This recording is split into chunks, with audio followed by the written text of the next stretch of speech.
sekarang ini yang hanya beberapa menit selesai, tidak, tapi pelan-pelan supaya siksaannya semakin terasa sakit.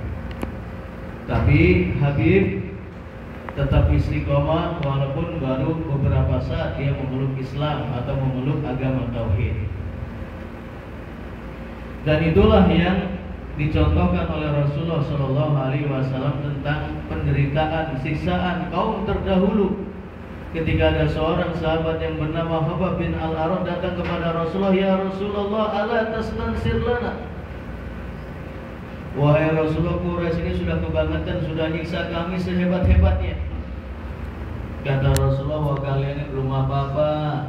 Dulu umat terdahulu ada orang yang karena mempertahankan nilai-nilai tauhid, karena mempertahankan nilai-nilai Allah Subhanahu wa taala, agama Allah dan keyakinannya yang lurus, mereka sampai digergaji, ada yang digergaji sampai terbelah menjadi dua. Dan itulah yang bernama Habib bin Mari An-Najjar. Kemudian setelah Habib ini wafat, gugur di medan Allah Subhanahu wa taala, di medan jihad karena mempertahankan tauhid itu, kemudian dia dimasukkan ke dalam surga. Masih Habib ini ingat dengan kaumnya dulu yang telah menyiksa. Qala ya qaumi ya'lamun, ya laita qaumi ya'lamun. Laita ini kalau dalam bahasa Arab disebut dengan litamanni, satu harapan yang tidak mungkin terwujud.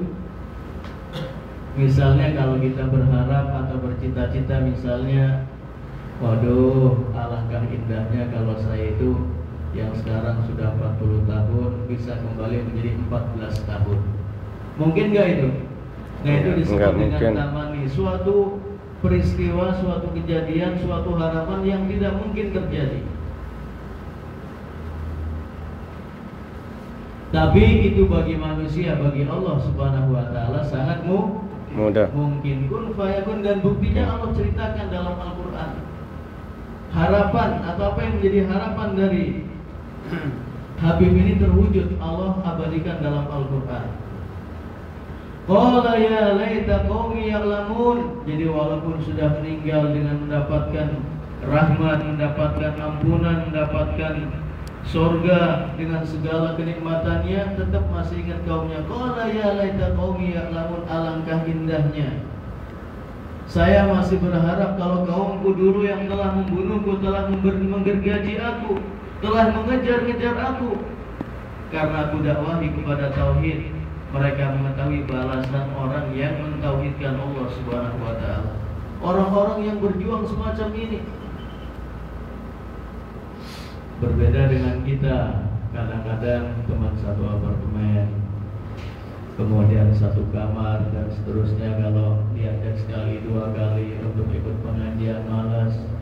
Kemudian ada orang lain dari teman kita yang mau ngajak, udahlah gak usah diajak, dia emang orangnya susah. Baru sekali dua kali. Habib enggak.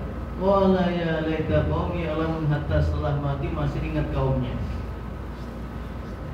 Kemudian yang kedua, manfaat atau faedah dari kisah Habib ini, bima ghafara li rabbi wa ja'alani minal mukramin. Walaupun dia disiksa sedemikian berat karena tauhid, karena dakwahnya, karena dia mengajak kaumnya, sampai dia mendapatkan siksaan yang sangat dahsyat.